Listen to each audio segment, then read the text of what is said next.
The Spin-off Podcast Network.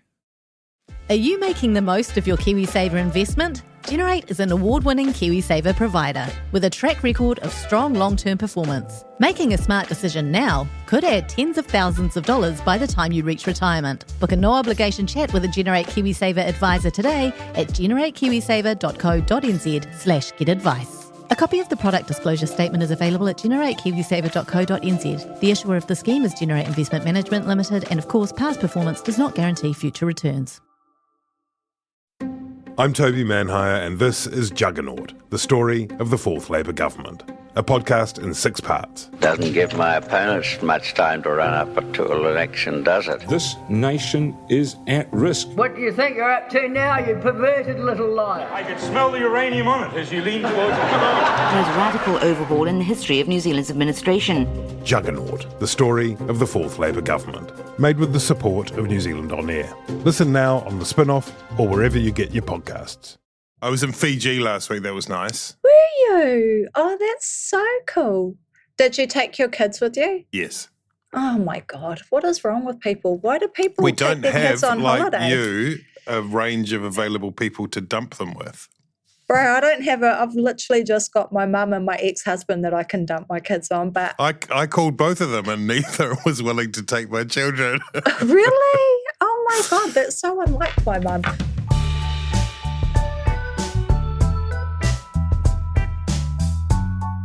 Tēnā koutou katoa. This has gone by lunchtime. We're back after a brief sleep. My name is Toby Manhire, and we have being piped in from Wellington, Ben Thomas. Kia ora, Ben. Are you running the coalition negotiations down there?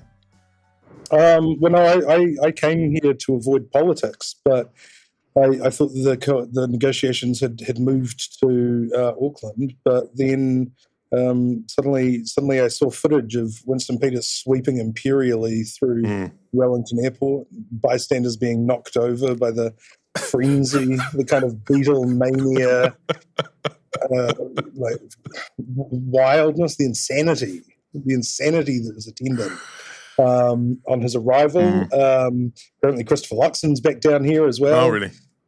Yeah, so I've miscalculated as always. Annabelle Lee Mather, you're also being piped in through the magic of the internet, and you are in a secret location somewhere in, I think, Tamaki Makaurau, probably also conducting some level of coalition talks. Is that right? I'm just shilling. Oh, okay. Shilling. Oh, shilling. I think you said I'm chilling. just shilling. Oh, I see. Okay. For whom are you shilling? Don't know. Anyone. Hard to say. Who Hard has to got say. the cold hard cash? That's how the whole industry is right now with the uncertainty over the government. Yeah. What are we selling into? We don't know who we're shilling for. We know we're shilling. We don't know for whom. If you would like to be shilled for, then please. Samuel Robinson, thank you for producing us today. It's good to be back, sort of, kind of good. Let's get you back up to speed for those of you who haven't been paying attention and been enjoying a nice kind of duvet span since election night. I was thinking back to it. Ben, you remember you and I think, crossed paths at the national event on election night itself. And I was thinking about that time. It was about 9 o'clock at night, maybe, on October the 14th. And I'd just been talking to some people at the national event, a couple of MPs, a couple of supporters, and the mood was really upbeat. At that time, National was sitting on, I think, as high as 42% at one point, with about maybe just over a third of the vote counted, 40% of the vote counted. At that point, National and ACT together held, were those results to have translated through to the final result, 66 seats. So people were thinking about the result that they'd sought, the National ACT coalition. Then as the night wore on, that sort of started not to slip completely out of sight, but it did become more difficult. And at the end of the night, the preliminary results which are issued by the Electoral Commission like 2 or 3 in the morning, had National on 39% and 61 of 121 seats. So, hanging by a wire, looking like, because of what we know about the way that specials tend to fall, that wouldn't be enough.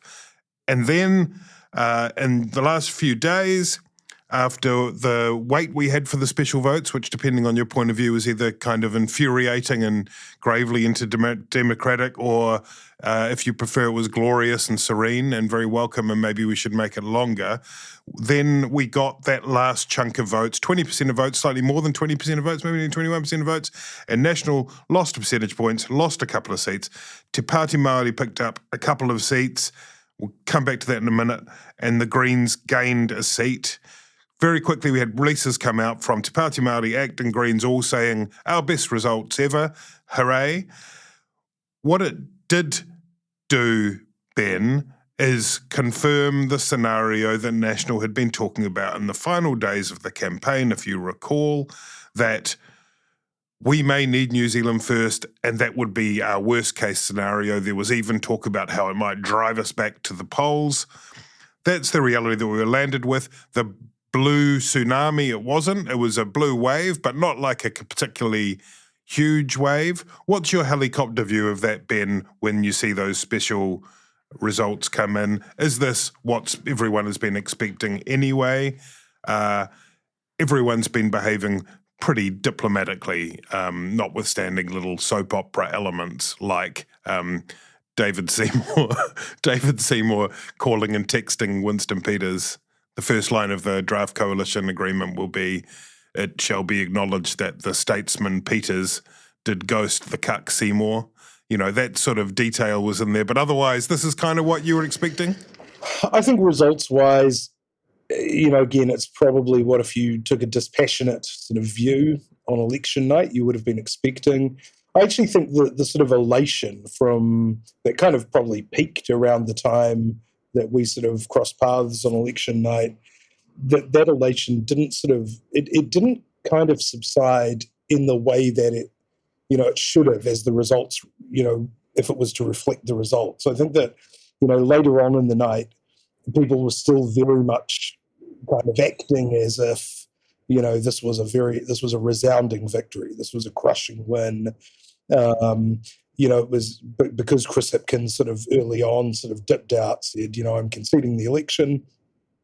And everybody sort of just started calling Christopher Luxon the incoming Prime Minister, despite not having sort of nailed down the deals. I think there was this sort of kind of sense, people were sort of acting as if the results were a little bit different to what they were, which was a very, very thin majority that was likely to be, overturned by specials, and would then require, Winston Peters, cooperation. I think Peters was the guy who didn't lose sight of that. He sort of evolved his thinking, early on election night. He was like, well, if there's anything that we could, the humble servants, New Zealand First, could do to be helpful, to help the new government along. And then by Sunday morning, it was sort of like, I'm the only one who can count, Sonny. We'll see what we need to demand. And I think that National, in particular, and ACT, I think they both realised in a rational sense that they would need Peters, and you saw that with sort of deference to, some of his slightly, mad seeming comments about the coronial inquest into March 15. And I think there was probably almost sort of as a mirror image of the election campaign itself. As we got closer to specials, news started leaking out from the scrutineers on both sides that actually, National had won an even more crushing victory, that the specials might go a different way to what was normally expected. And again, just like the sort of late Labour flurry, that turned out to be a bit of sort of wishful thinking. And specials turned out pretty much as you'd expect, National losing 2 seats, in keeping probably with their election day performance. I mean, there wasn't a late Labour flurry, but the results did suggest a sort of a a small Labour comeback or National falling away a bit towards the end, because those first part of the votes, when we're looking at those results in the middle of the night, were all advance votes. Votes on the day didn't support National to the same degree, right? No, that's right. National lost support. Well, whether you'd call it losing support or whether you'd say that as the election day, on the election day, the undecideds didn't break in as much in their favour. However you conceive of it, I think that's right. But again, and in terms of the specials, Labour certainly did not perform. They didn't overperform in the specials. Again, it was the Greens and Pāti Māori that did. Labour might have held their ground on specials, but not sort of particularly advanced. Yeah, we had on the specials there were a handful of switches in terms of the electorates. In Nelson, Rachel Boyack grabbed back the majority to a majority of 29. We might see a recount there. There wasn't a change in Mount Albert, but Helen White's majority slid down to 20, so we might see a recount there. Twyford grabbed back Te Atatū with a majority of 131. The Māori seats were the most interesting, though, in terms of the electorate shifts. Both we were already when we talked the morning after the election, kind of astonished at the success of Te Pāti Māori in those elections across the country, Annabelle. But then in Te Tai Tokerau and Tamaki Makaurau, Labour candidates had majorities of, I think, about 500 on the night, something around that. And both have gone to Te Pāti Māori on specials. In Te Tai Tokerau, reasonably comfortably, 517 for the Te Pāti Māori candidate, Maria Meno Kapakingi. In Tamaki Makaurau, the majority of 4, the slimmest of the lot, which will certainly go to a recount, but that's Takatai Tash Kemp beat Peony Henry by 4 there, and Te Tai Tokerau, of course, Kelvin Davis, the deputy leader of the Labour Party, is out from his electorate. He had said he wouldn't come back unless he won, and it looks like he's adjusted his thinking, refined his thinking on that matter, and will be coming back on the seat. Bells, when you look at that, 6 out of 7 going to Te Pāti Māori. The only one that Te Pāti Māori didn't win was the one where Te Pāti Māori's candidate was until recently a Labour MP. What do you see when you look at that laid out in front of you in the Māori electorate? What a remarkable turnaround, eh? I think most people believe that had Te Pāti Māori stuck with Heather Te Au Skipworth, that they probably would have taken Ikaroa Rāwhiti as well. Yeah. I think when you look at the voter turnout for Māori this year, it was up over the last 3 elections, and I think what Te Pāti Māori have done is they've managed to activate a voter base that should rightfully be theirs, which is, as we've talked about a lot, the kohanga reo generation. Yep. And it's something that Labour is just failing to do, not just in the Māori seats, but actually all around the country, and particularly in Auckland. A voter base that should belong to Labour is just laying dormant because they're just not, connecting with them. They're not activating them. And I think when I look at seats like Mount Roskill and Mount Albert and Te Atatū, I think, the demographics of those electorates are so different now. They're homes to New Zealanders, and the Labour Party's MPs in those places don't really look like what the community looks like. They're not. Labour has also lost touch with its immigrant voter base. I was sad to see that Twyford managed to flip that seat back because National desperately need some Pacifica representation in their caucus, and she was a really remarkable candidate, I think. I think coming back to the Māori seats, it speaks to what a great strategy it was to run candidates over again.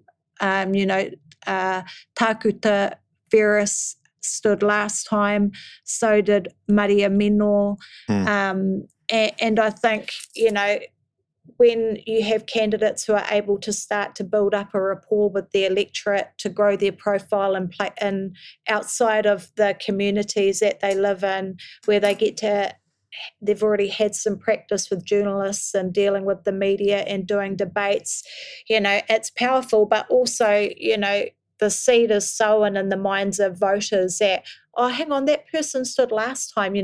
A sense of fairness comes into play, like, oh, well, they won last time, and maybe it's time for this person to have a go because they've stood again and they've shown commitment to the seat. So I think, all of those things have played a part in what's happened with Te Pāti Māori. And clearly there was a very successful strategy run on a 2-for-1. You get 2-for-1 because you look at when the party votes, but it's like, and it's a pretty compelling argument. Get this fantastic candidate who, as you say, you've met before, and then get another candidate too to cover this vast, this vast bit of lohe.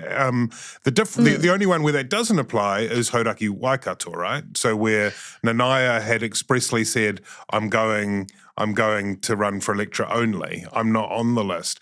What's your sense of what happened there? I think in the case of Nanaia, I think a lot of people assume because she's such a senior minister that she was on the list and that she was up high in the list. I genuinely think that you can be engaged in politics and have that one not register on your radar. So I think there was probably an expectation that in voting for Hana, they were still voting for Nanaia. I think too, because she was Minister of Foreign Affairs, she had to spend a lot of time out of her electorate and not campaigning in her electorate, and that probably impacted on the vote as well, and that she's not being able to have those one-on-one conversations with people about, why a split vote strategy wouldn't work in her favour. But also I think, the way Māori voted isn't just about wanting, two MPs for the price of one in their electorates. I think Māori Māori see themselves as being far better off under a Labour government than a national government.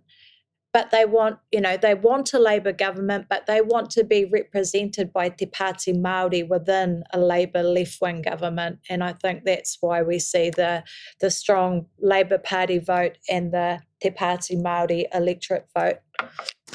You mentioned, Annabelle, turnout, and across the board, just briefly diverting here before we get on to the broader coalition negotiations, during the widely acclaimed spin-off Gone by Lunchtime Megapod, some weeks ago, we asked everybody to guess what the turnout would be, and on election night, the turnout. This is the turnout of percentage of people who are enrolled to vote was 78.4%, and that meant that the winners, it was a draw between David Seymour and Grant Robertson, who both picked 78.4%. But after special votes, the overall turnout of those who were enrolled to vote was 78.2%. Nobody got that. But who got closest? Have you got a sound effect, Sam? I think we can probably indulge in just pick a sound effect at some point. Doesn't matter what it is. Try one. Oh, I love that one. That'll do it. That's my favourite. There were two people who were with a 1.1% away from it, 0.1 percentage points away from it. The first was Lara Greaves. Congratulations, Lara Greaves. Political scientist from Victoria University of Wellington, who will get half a box of chocolates. And the other person who picked 78.3% was Annabelle Lee Mather. Oh my gosh. This is the most wonderful thing that's ever happened to me. You two are now, you're now a political scientist. You can call yourself a political scientist. I'm pretty sure that's how it works. You get a PhD from the University of Gone by Lunchtime. Ben, I don't know what you picked, or what I picked. I was lower than that too. 75. Yeah, me too. Yeah, the people of New Zealand love to vote. They love to get out there. They love to do democracy. They love to. Yeah, they proved us too skeptical. Well done, Bells. Congratulations. Does someone from the spin-off want to do like a profile piece on me, or like an in-depth interview about my analysis? Maybe a five-part video series. Yes. Just about your method. Like how does she do it? Like we'll do some animation as we travel through your brain. There'll be a whole lot of people in lab coats with test tubes. It'd be amazing. Should we do that? It'll be a beautiful thing. Absolutely, yeah. Do you find it hard staying optimistic with all the financial news in the media? I'm Bernard Hickey, and on my podcast, When the Facts Change, I'm here to help you navigate the ever-changing landscape of economics in Aotearoa. So join the conversation every Friday on When the Facts Change, brought to you by the Spin-Off Podcast Network in partnership with KiwiBet. Are you curious about how business can be better?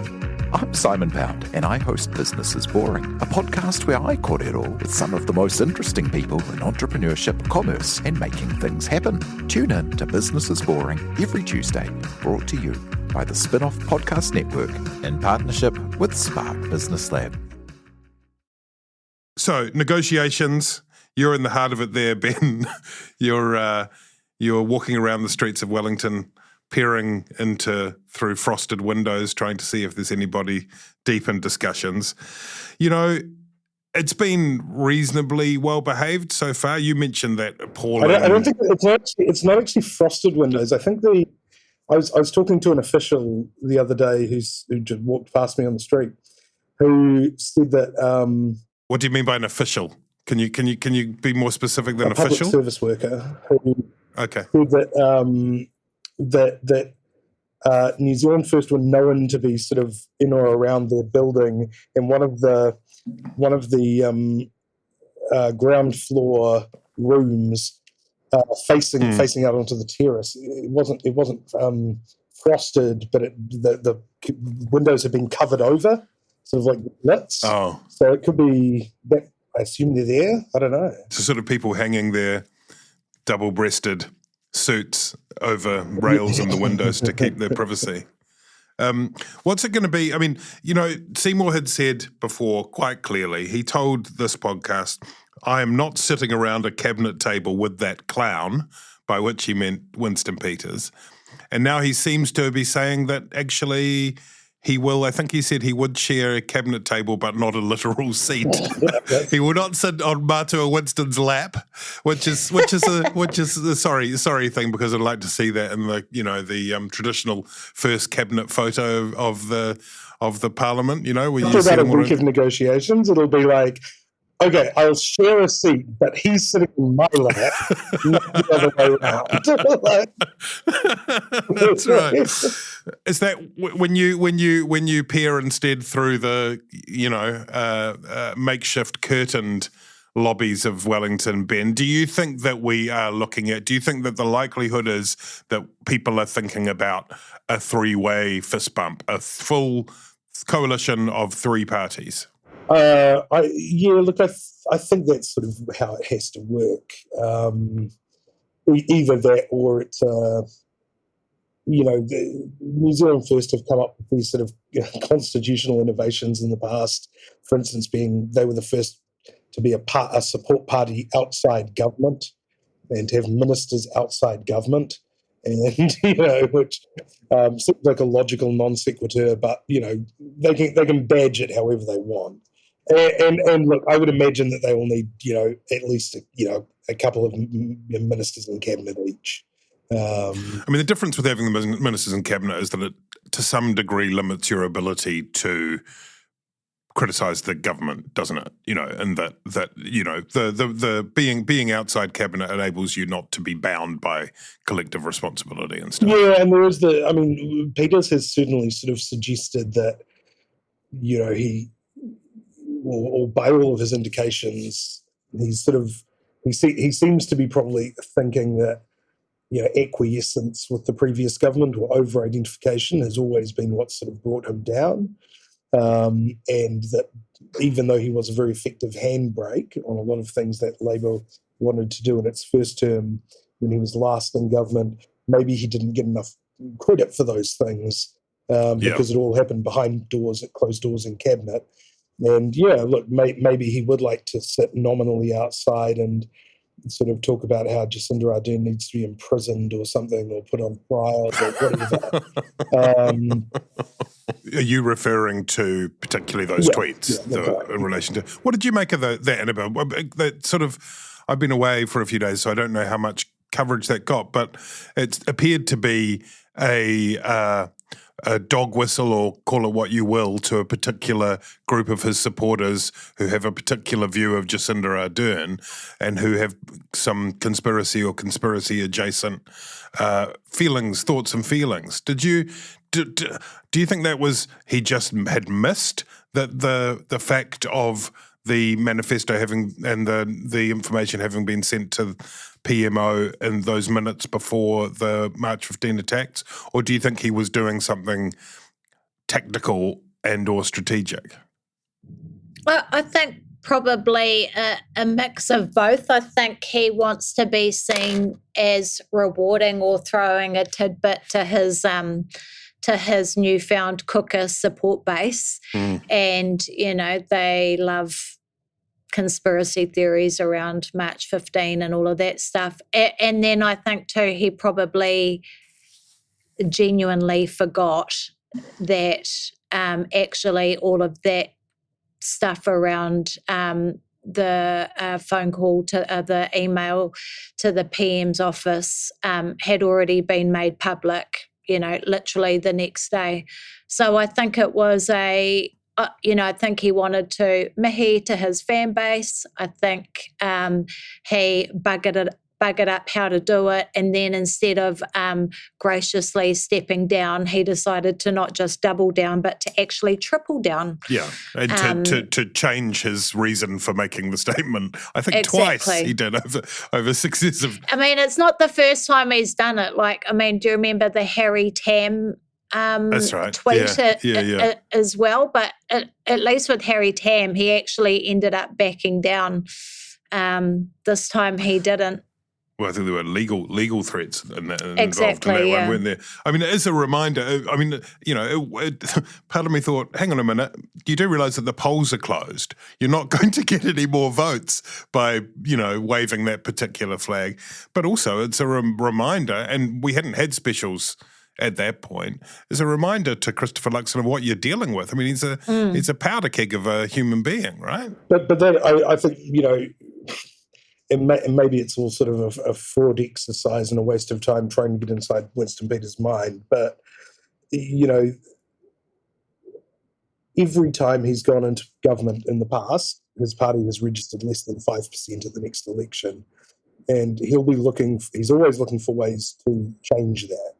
Now, if it could be that what he's hit on this time is constantly reminding that voter base, which is to say the crazies, that he's in there fighting for their side, In the past, for instance, one of the things that people have noted about Winston Peters is that he'll run on sort of incendiary racial issues, but he doesn't do much about them once he's in government, right?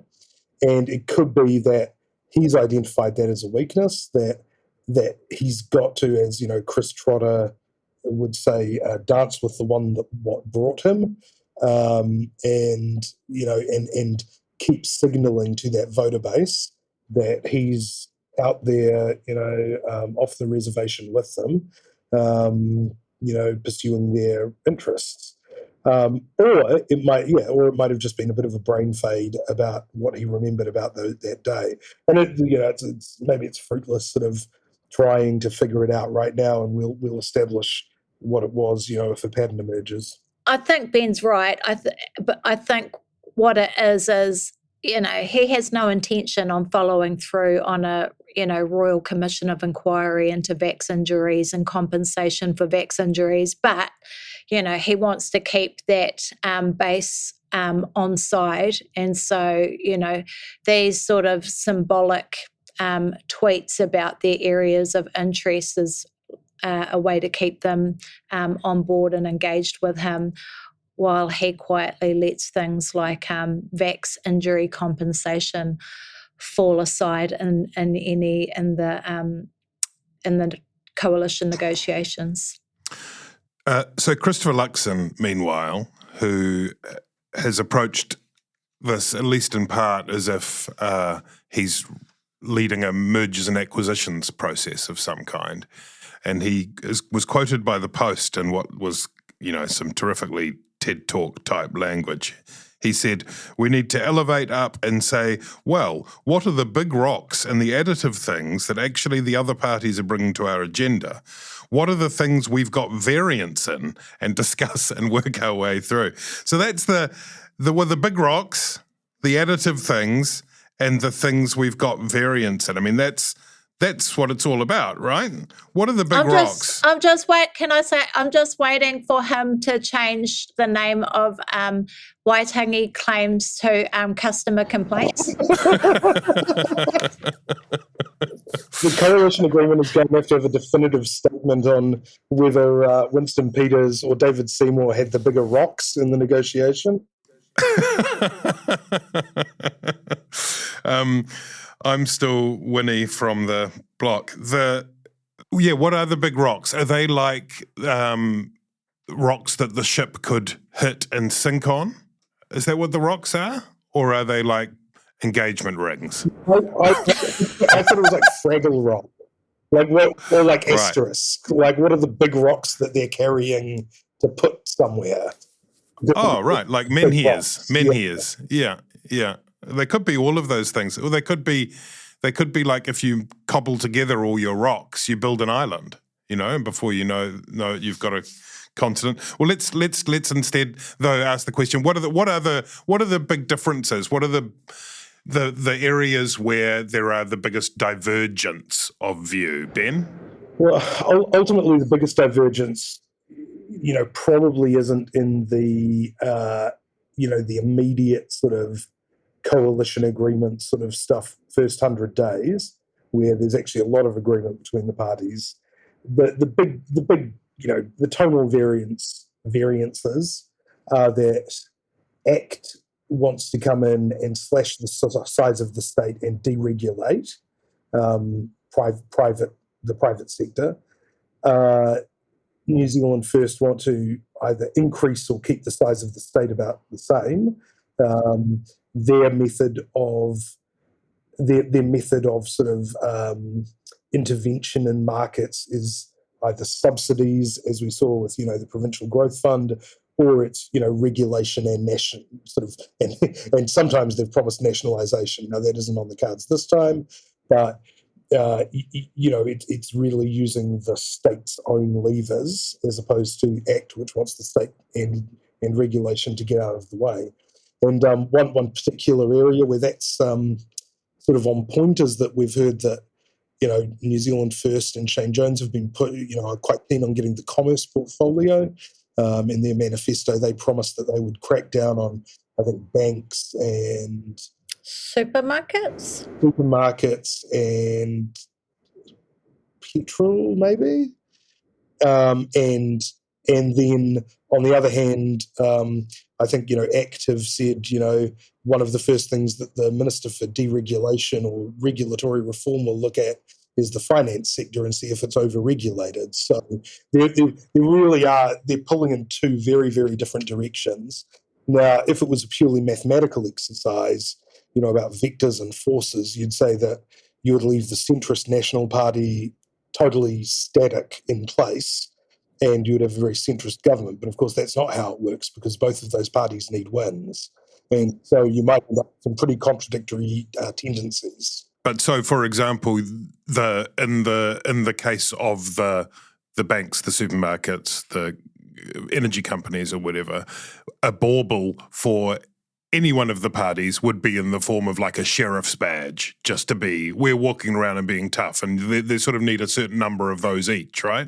That's the symbolic wins, because as you said earlier, Ben, the great challenge of MMP governments is getting sufficient wins in whatever form such that when you go back to the polls the next time, you aren't either blamed for the sins of the leading party of government or ignored because you haven't got anything to claim. Bells, what do you reckon otherwise? I mean, obviously the referendum question looms large. It seems from Christopher Luxon's rhetoric in recent days, he's simply said, well, I will just reiterate that our position is that we believe the referendum on the Treaty of Waitangi principles that's been called for by Act is something that we will believe would be divisive and unhelpful. Seems like that's not going to happen, but maybe you could imagine something that would appeal also to New Zealand First, or would be a select committee inquiry of some sort, or some other kind of mechanism, so that is seen as a win when either party really goes back to their supporters. Yeah, it's ironic because, Winston spent a lot of the campaign, railing against Māori indigeneity and those sorts of issues. But now it looks like New Zealand First might actually be the ones to help keep the referendum off the table. I think Shane Jones said something like he doesn't want to see the treaty severed from its historical moorings. I mean, the irony is that we've heard so much talk in the last, over the course of the campaign about Labour should have done a better job of explaining co-governance and all of those things and what it means. And I think there's some truth to that. They could have made a stronger case, and we did see Hipkins start to do that towards the end of the campaign. But the Waitangi Tribunal has been running for a long, long time now. Those conversations are taking place all around the country. There's even, reports that you can read. The discussion is happening, and the Crown gets to appoint who the referee is in the form of a judge and have a whole lot of lawyers and all of that line up and state their cases. So, if people are genuinely interested in this stuff, go and Google the Waitangi Tribunal website. You're not living in a vacuum with a lack of information. It's there for people to get their heads around. But coming back to, sorry, I digress, but coming back to New Zealand First, for me, two of the obvious ones is the superannuation issue, with Winston wanting to, keep it as is, and Act wanting to raise the age, and the other one being what to do with the question of, foreign buyers and nationals promised tax cuts, because that's something that that New Zealand First is vehemently opposed to. Totally, and you can imagine the National being reasonably willing to give up their plan for a graduated decrease in the increase in the superannuation qualifying age. That's not going to affect the books in the near term. But the foreign buyers tax one does mess with their tax plan, which they're committed to, Ben. But that you can imagine that's something that they might say, well, we'll find another way to raise that revenue. I mean, it's tricky though. They've got a mini budget that they're still promising before Christmas. Those are chewy areas which probably haven't really been got stuck into yet. No, I mean, a number of people said that, have said, and they're probably right, that if New Zealand First would have ruled out the foreign buyers, reinstatement plus tax, that they might actually be doing National a bit of a favour. I think, given some of the spreadsheet wars that we saw in the campaign. Yeah, look, I think it's pretty clear that the tax policy was subject to a lot more rigour during the campaign than it was in its development, and it would be then subject to more rigour from Treasury if you actually wanted to incorporate it into your forecasts. And I think that quietly sidelining it and then saying it's because of New Zealand First is probably in their best interest. then of course, there's the question of, where do you find quite a lot of money, 750 million a year for your tax cuts, whether that involves a delay, whether that involves, more swinging cuts to the public service, or whether it changes their debt track a little. I'm not too sure, but they're very committed to the tax cuts. Obviously, Nicola Willis said she would resign if she didn't deliver the tax cuts. And so, I can't remember with quite what specificity that was, whether if she didn't deliver the tax cuts precisely as promised in the National Party's manifesto, or whether she didn't deliver the tax cuts. There was a slight shift in language that was detected by news. I don't think it was pinned down as precisely as that. So, I think there'll be room to... They could bump it out a bit. They could shift it a bit here and there. I don't think she's quitting. I don't think she's quitting. I think she's going to stick around a little bit. That's right. She might just share a seat with David Seymour. She's probably got a reasonable, given the way the cards have fallen, a reasonable chance of being Deputy Prime Minister now too, doesn't she? But now it could just create upset with the other potential partner. I don't think Seymour would be too upset if Peter's got Deputy Prime Minister. Really? Okay. I don't think so. I don't know that, Deputy Prime Minister, it's certainly an important role, absolutely, and you do stand in for the Prime Minister at certain things, which I think is where the prestige comes in. But otherwise, you really are sort of intended to kind of be the lieutenant, kind of marshalling the troops. It's just with the third biggest vote count of the three parties to get the Deputy Prime Minister position. I think that would be the objection, wouldn't it? Look, I think there's plenty of grounds to object to Peter's having it. I don't know that Seymour... I don't think that Seymour would value Deputy Prime Minister enough to forego any of his other priorities. I think, Winston Peters always a little impenetrable in terms of what out of his vast manifesto and the darkest corners of the universe he will actually pursue as his priorities. So, I would think that Nicola would be the favourite for it at this stage.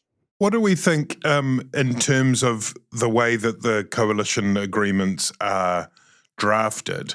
There's been some discussion about how in 2017, where Labour had separate agreements, which seems again to be likely. It seems likely. I would have thought that there would be separate agreements between National and each of the parties. It's be a much harder way to negotiate without them, though of course they need to not contradict one another. They need to be complementary. But there's been some discussion that Labour made the mistake of assuming that anything that wasn't mentioned in those, where anything wasn't mentioned in either of the coalition agreements or the coalition agreement and the confidence and supply agreement with the Greens, that you would default to Labour's manifesto, that Labour is the government. And then New Zealand First would said, no, I don't fucking think so. You need to, on certain of those, we need to go through the process. Does that mean, Annabelle, that we end up with like phone book size coalition agreements? As a political scientist, correctly, what's your view on that? Do they need to nail everything down, or can they do a bit of vibes-based coalition? Let's see how it goes. I feel like there's going to be, but because you've got such, because you've got coalition partners or parties that hate each other's guts, if we're honest. I imagine that they're going to be quite detailed coalition agreements. I don't think they'll be governing by vibes. I think there's going to be quite a strict playbook in place so that they can enjoy bashing each other with it. That would be my assumption. I think, if it was like Labour and the Greens, it could be way more vibey, but because it's national, because of the New Zealand First Act element, it will have to be quite detailed. Maybe a telephone book, yellow pages, like A to G kind of vibes. I'm not sure how you do that necessarily across all of government, though, because National very deliberately took a very small target approach. They don't even have, published policies in a lot of areas. Yeah, that's right. Yeah. Now, New Zealand First, their manifesto, it's very long. Some of it's extremely detailed. Some of it's very sort of strange. Some of it sounds like literally like Winston Peters just sort of, gave dictation. Somebody said, "What's our policy on, what's our policy on this sector?" And and he says, "We'll take this down. For too long, New Zealand is."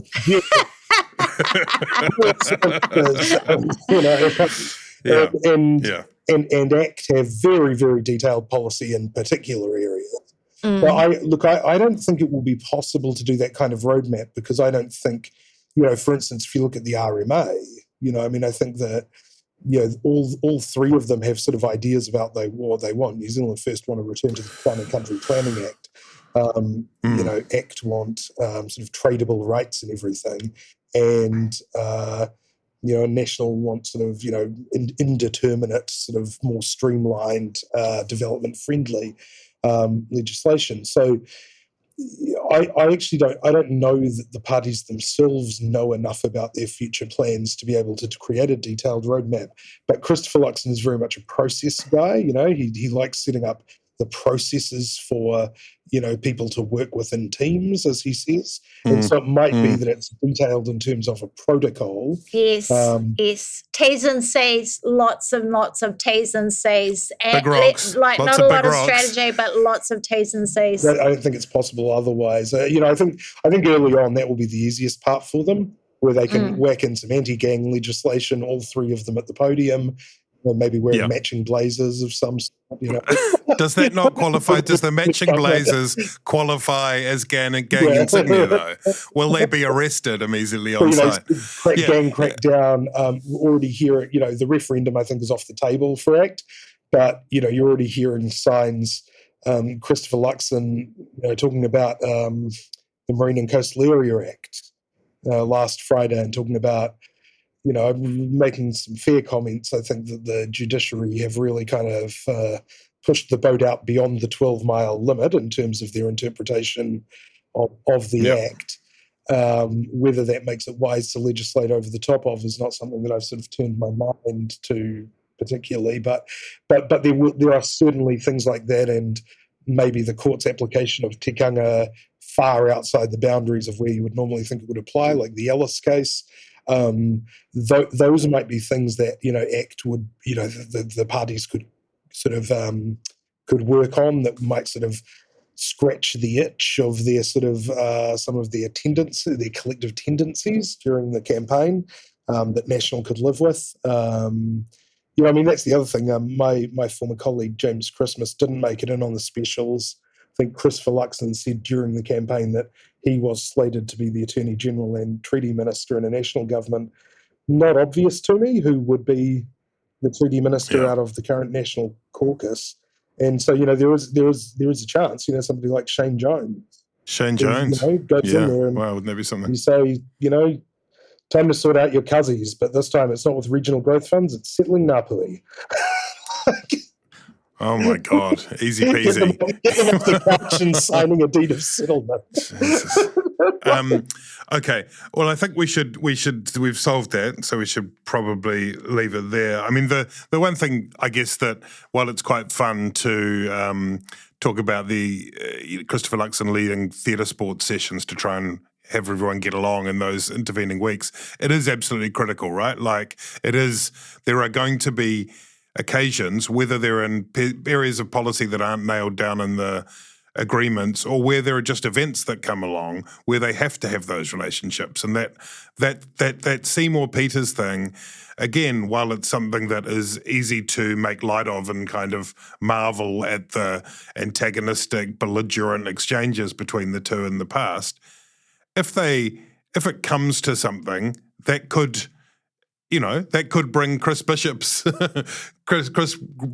prognostication of a collapse in government to reality, right?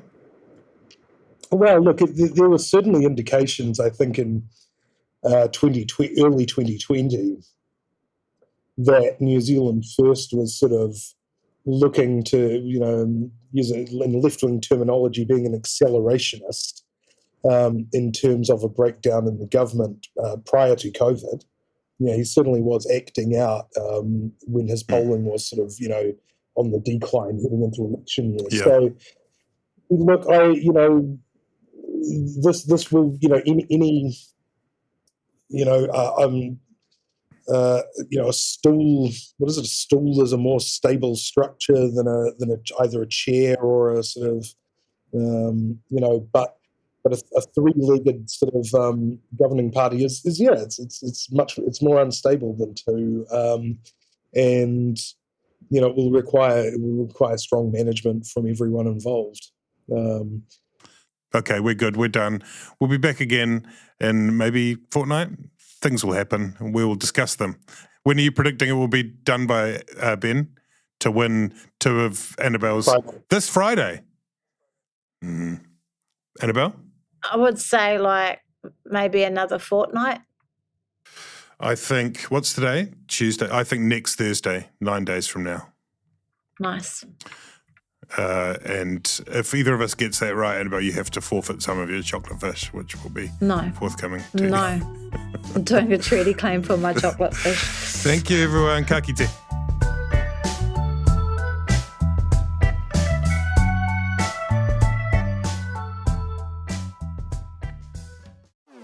Talofa lover, I'm Madeline Chapman, editor at The Spinoff. If you have the means, consider supporting our high-quality journalism by becoming a Spinoff member. Sign up now at thespinoff.co.nz/donate. This is Climate Adaptation. We are the Pōtiki of the Taiao. And the words of those keeping the home fires burning. It's more than just going along and planting some trees. You got to be able to defend that place to the end of your life. We have the solutions. We just need to come back to the belief in ourselves as rangatira. Join me, Nadine Hura, and Ruia Āpirehama, for Ko Papa Korangi Series 2, Ahi Ka. Brought to you by Te Komato Te Tonga, the Deep South Challenge, out now on the Spinoff Podcast Network or wherever you get your podcasts. The Spinoff Podcast Network.